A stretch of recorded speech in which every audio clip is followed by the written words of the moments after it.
eraser? Yep. Oh, forget that. Ethics in business? Forget that. Just had a little seminar on that. Yeah, the problem is it's a little late to be teaching ethics in business after the financial crash. The corporate financial crash. Okay, we're good to go. We're starting the recording. Okie doke. So, is everybody here a business student? Yes. No. No? Who is it? What do you study? Political science and psychology. Wow, Close that's enough. heavy. Let's see if I got enough here, because I'm not sure if I have enough cards. I'm just doing this to get rid of the cards, because in this day and age with iPhones and everything, I really don't know why we still use these things, but people do. So 3, 4, 5, 6, 7, 9, 10, 11, 12, 13, 14, 15, 16. How am I doing? What do we got? We got more than 16. 2, 4, 6, 8, 7, 12, 14, 16, 17. 17. Okay, somebody's going to have to share. We can share. You can take one and pass it along. We can share Oh. one. There you go. It's once you learn my name, if you need to get in touch with me, my website is the same as my name, so it makes it very easy. Good evening. How's everybody doing today? Good. That's good considering it's exam week. Right?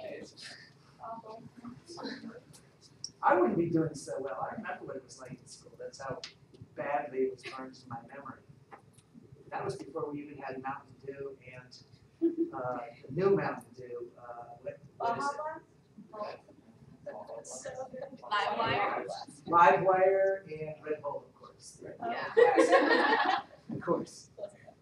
I was once on a trip in California. I used to work with a lot of the dairymen in California and doing strategic marketing. So I would end up in places that no normal human being ever ends up. Like Goshen, California. They all have biblical names. I don't know why, but mainly what's there is all the trucks we see on the roads. Well, those people live somewhere. And I know they lived in this town because there were no trailers on the trucks. It was just cabs in the trucks. This is generally where they lived.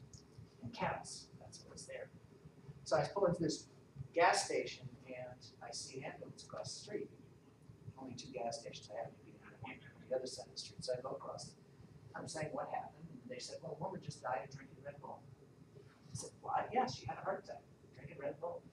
Well, I never, ever, ever take things at face value. It's just my nature and my training, so I'm always going to respond with a question. So my next question was, well, how did she die of drinking Red Bull? And he said, well, about 8 days ago, she went down to Las Vegas. She played the slots, and she didn't want to go to sleep, so she drank Red Bull to stay awake, and she drank Red Bull for 8 days to stay awake, and then driving back, she had a heart attack. And I said, she didn't die drinking Red Bull, she died of staying awake. All right? So never believe anything anyone tells you. Always dig deeper. Okay? So I'm going to talk to you about business, and I'm going to talk to you about the power of an idea, what having an idea can do for you, and what it can change. And some of the things I'm going to say for those of you who study business, you may not hear in your business classes. In fact, some of them may be controversial. And in fact, I've had a few college professors, and some of these I said get up and walk out of the room. So what I recommend is that you decide for yourselves, right? You don't have to agree with me. You can, if you want to, get up and walk out of the room. That's quite fine. It wouldn't be the first time. But I do ask that you keep an open mind and think about what I say. Because what the difference between me and most people is that what I'm saying is coming from experience. I'm talking from things I've done and things that I've seen. I'm a consultant. I guess nowadays call them coaches or something else. Everybody tries to avoid the unemployed, which is so many consultants nowadays after the crash in 2008. But I'm not one of those. I've been a consultant since 1994. Before that, I was a supermarket executive. Before that, I was a chef, and I was a 5-star chef for a couple of decades. I'm a little older than I look. And so I've had a very interesting, varied background and quite a lot of success. I also worked with, after when I became a consultant, I had clients with California Milk Advisory Board, the Dairy Business Innovation Center in the state of Wisconsin. I was involved with the company consulting that actually brought down the web bubble in San Francisco in the 1980s. in the 90s, actually 90s, late 90s. It was the first one not to get its third round of financing. That's why we say it brought down the bubble back when everybody was going crazy, and everyone had their money into websites. So I've seen a lot of ups and downs, right? And I personally have been through, in my lifetime, I've been through 4 or 5 things like what just happened in 2008, where parts of the business community become completely irresponsible and managed to bring down the whole economy. Most of you would be too young to know about the savings and loan crisis, which was really the first one. First bailout was actually Chrysler Motor Corporation back in 1987. It's a long history. Anyways, I'm going to tell you a little bit about a man named Dr. Deming, who has deeply influenced my life. Then we're going to play a game. It's a game where we set up a little business, we set up some work, we talk about what we do. Everybody has different jobs. It's all in good fun. There is no way to win this game, which is one of the points of the game. And in it, I hope that you will learn some of the most profound lessons about business management, and leadership that you can learn. Because it's a very simple game. It was invented by the former head of procurement for Hewlett Packard. But it teaches a very, very interesting lesson. I think you'll enjoy it. Dr. Deming, Dr. W. Emerson, how many have heard of him? Well, it's going to surprise you after what I'm about to tell you. He's probably one of the most important Americans who lived in the last century. To give you a short list of the things he accomplished in his long 92-year life, how many of us have ever heard of the U.S. Census? He's one of the people who are developing the sampling statistical math that goes behind the incredible accuracy of the U.S. Census, including all of the things that you have all looked at probably if you're in business school from the Bureau of Labor Statistics. He's the person who created modern statistical sampling. That's only the beginning, right? And by the way, you can go to, everything I say I suggest you Google afterwards just to see if I'm telling the truth. And you can go and you can read about it. There's a special award that was given to him by the census. Then in actually before that, 1932, we worked with a man named Dr. Walter Schuhart at the Western Bell Laboratories and created modern statistical process control. Has anyone heard of statistical process control? It's okay. Don't feel bad. It's kind of a thing that only people are into ever hear of. It is a way of using the science of statistics to prove the quality of manufactured goods. You may not have heard of it, but it's in your cars, it's in your vehicles, it's in your electronics, and it's in everything that you do, right? And then he went on from there, and during World War II was asked by a professor at Stanford who was working for the Defense Department if he could help out in the terrific problem that the U.S. had in manufacturing. Now think about it. Everyone who ever worked in a factory was off to war. Men. I mean, in case those of you of the female persuasion don't know, in my lifetime, in the early years, there was this big separation between men and women who stayed in the house and took care of the kids, and men went out to work, and I never quite figured out what it is they did, but they did something and came home with a paycheck at that time. So now all of a sudden the country was, manufacturing the country could only be done by housewives, people who were flat-foot, had hearing problems like me, people who couldn't serve in the armed forces. And they had never worked in a factory before. And yet, in only 8 years, they created the greatest machine of industry in the history of mankind. It's the machine that led to our tremendous wealth today. And a lot of that had to do because of the work of Dr. Deming and other people. Teaching a way of training people to work in factories that's successful that you're going to learn some of today. But, unfortunately, after the war was over, the guys came back, and the guys were the owners of the factories, and the guys hadn't been trained, and they entered a world where there was no competition. After World War II, think about it. No competition. After World War II, every industrial country in the world was decimated except the United States. And we had this incredible industrial production. So we took over the world. We had a head start and we took it over. And since that time, people who own industry have been doing the best they can to lose that head start. And as we've seen in the last few years, some of them have done a very good job of doing that. So, in 1950, when he was working with the armed forces in Japan, when we occupied Japan, Dr. Deming was working with the census there because, as you can imagine, they didn't know where the tractors were, they didn't know what skills people had. You know, we did drop 2 atomic bombs on them and killed a few 100,000 people. So it was a mess. And Sorry, that's turning it off. if anybody else wants to turn off their cell phone, they can. Usually in business meetings, I tell people that if you can't take 2 hours away from your cell phone, you don't need me, you're doing a good enough job at failing in business anyways. Because you can't get 2 hours in your life. But if you want to, you don't, I know the trick. Not you, but that was just bad. Oh, I'm here. Okay, that's good. So it was decimated. And someone in the Japanese Engineer Society had heard that Dr. Deming had written some things about managing and about quality production. So they asked him to give a speech. And from July of 1950, when he gave his first speech for the next decade into the 1960s, Dr. Deming went to Japan over 100 times. Now, there's one speech in particular that Dr. Deming gave in the convention center in Tokyo in August of 1950, in which 75% of the industrial leaders of Japan were sitting in the audience. That they, not he, but they credit with being what led to and made for the success of the Japanese miracle. Has anyone ever heard of the Japanese miracle before? That's okay. The Japanese miracle is that from being a decimated country, known for making the cheapest trinkets on earth, that used to be a joke, made in Japan.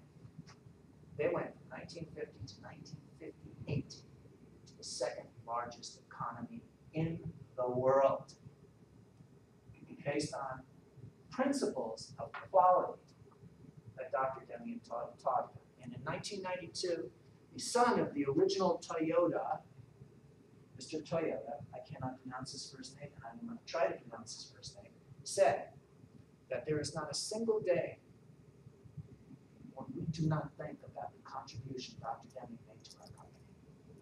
And yet,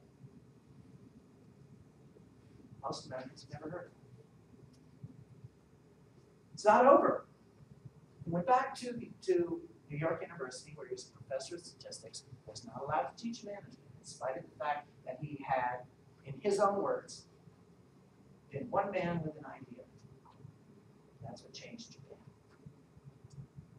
So he went back to NYU. They wouldn't let him teach the class. You know, by any measure of greatness, this is a great man.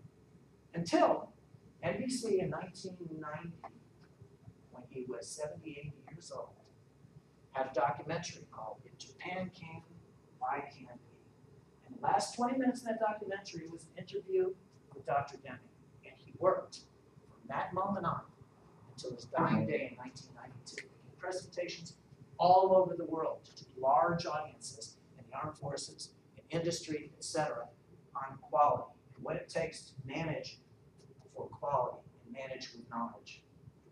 And sadly, after his passing, 1992, American business started reverting back the other way. Some of the greatest companies America ever created, Hewlett Packard, in the beginning was a fantastic company. They abandoned the Deming way. We saw what happened to them. Ford Motor Company, under Deming, made the Taurus. Again, you're probably too young to know about the Taurus, but it was about the only used car Ford made about 100 years from after Henry Ford left the company, and they improved a great deal. But then the president of the company retired, another president came in, he said, forget that, we want to make SUVs. They went out and made SUVs, the Ford Explorer in particular. My son had one. It was one of the worst cars ever made. His wheels didn't blow up, no. The motor mount sheared on his engine when he was driving. It was so badly made. They made a lot of money in the stock market, but Ford almost went bankrupt in 2008. It had to be bailed out by the United States federal government. That by the taxpayers. That means, well, some of you and soon to be the rest of you, right? So some companies kept doing what he did. Harley-Davidson, Colgate. Now, people don't hear about Colgate in the news. You don't read about it in Forbes magazine. But if you were to take an investment in Colgate compared to investment in GE, which everybody reads about, you would have much more shareholder value in Colgate at this point than you would have in GE. Because in case anyone didn't notice, GE had to be built out in 2008, right? So for me, as someone who believes in ethics, even if I do it based on the board, and quality as the basis for doing business, to me, it's almost criminal, the lack of responsibility of so many of the business leaders who run the large corporations in our world. And it's a shame because it reflects badly on many more good corporations and many more people who are trying to provide a service for people to make life a little bit better. So let me ask you a question. What is the purpose of business, in your opinion? What's the purpose of business, anyone? To make a profit. Okay, that's usually the first thing everybody says, right? And that is what was taught, particularly in that movie, greed is good, and that kind of thing. But I would say, look at it a little bit differently, right? Yes, business is to make a profit. The same way that we live to breathe and eat. You follow me? It's a necessity, but it's not a reason. I mean, I have friends who just live to drink, breathe, and eat, but for me, I want a little bit more than just that. So if you have to make a profit, you can't survive without a profit, right? And the more profit you make, the better it is. But that's not a reason. What's a reason to be in business? Let me give you a reason to be in business. Apple Computer. You've heard of Apple Computers? Yes. Okay. Apple Computers. The vision of Apple Computers is we want to make a dent in the universe. That's a reason to have a business, right? It can be as simple as I own a dry cleaners, and I want to see to it that my neighbors have clean clothes. I want to do a service for other people. You see where I'm going? So, yes, you need to make a profit, but there's more to life than just making money. And truthfully, most people in business would be far better off being in other businesses like owning a gambling casino if what they were interested in was only making money. There has to be another reason. Okay.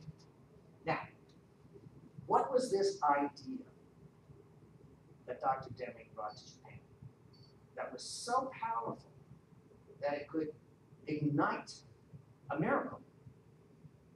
Take a devastated country, and I don't know about you, but I do believe that Sony has a good reputation for quality overall. Panasonic does, Toyota, Honda, Mitsubishi, it goes on and on and on. It wasn't like that. What was this idea that was so powerful? What he told Japanese leaders in 1950 is really very simple. He said every business faces the same problems, right? You need to make a product and you make it at a cost where you can sell it at a profit. It has to be a product that people want. You have to have a way to get that product from where you are, or service, to where people are, where they can use it. You have to understand the people at the other entry point to use it, the customer. Understand what they really want, because if you make something they don't want, they won't buy it. You have to make it quality. That doesn't mean that every car has to be a Rolls Royce. It has to be the quality the customer wants and can afford. In other words, you have to make it useful to people. Right?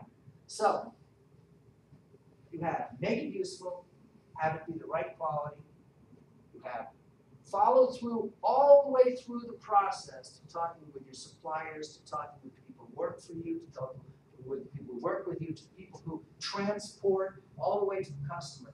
Make sure there's communication everywhere. The first part of the idea. The second part of the idea. Business is a system, right?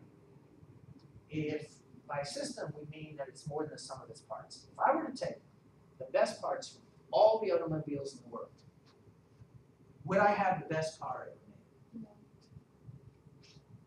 Why? Because the parts wouldn't fit. I wouldn't even have a car, right? So it's not a question of having the best parts. It's a question of how they're put together to be the best, the interrelationship between the parts. Right? So, he also said that you have to understand how natural law affects things, which is what part of what we're going to look at again. The part of natural law that affects business is variation. Anybody who's tried to manufacture knows that there's no such thing as making a perfect part. Every part varies. Some a little, some a lot. If they vary too much, parts don't fit together. So, if variation is natural, okay, you guys, the second last row, stand up. Stand up. That's you guys. Is everyone there the same height? Same build? Same gender? And you can sit up. And I'm willing to bet if we took the average of their heights, not one person in this room is their average height. Everything varies. Right? So, problem is that some things are natural variation. Right? Like the four of you, your height's natural. Right? Now, if we have someone standing at the end who is 6 feet taller than any of them, they might stand out. And we might be suspicious that there's some hanky-panky going on. Probably they're standing on stilts. They're cheating. That's another kind of variation. That's not natural to the system. It's special. It comes from the outside. In any manufacturing, or actually computers, like computers working in programming process, anything, you're going to have a certain amount of natural variation. And from time to time, you've got these variations that are special and that need to be eliminated from the system because they bring chaos. Don't worry about it. If you don't get it, you'll understand by the end of this game. Guaranteed. Then, the other part of the idea that he talked about is psychology. Why is it when people talk about improving efficiency, they talk about people like they're machines? Is anyone in this room a machine? Do you plug yourself in at night and press a button on yourself to get up and then do repetitive things? No. Do any of you ever disagree with what other people tell you? Of course. We all have our own purpose. We never agree with anyone.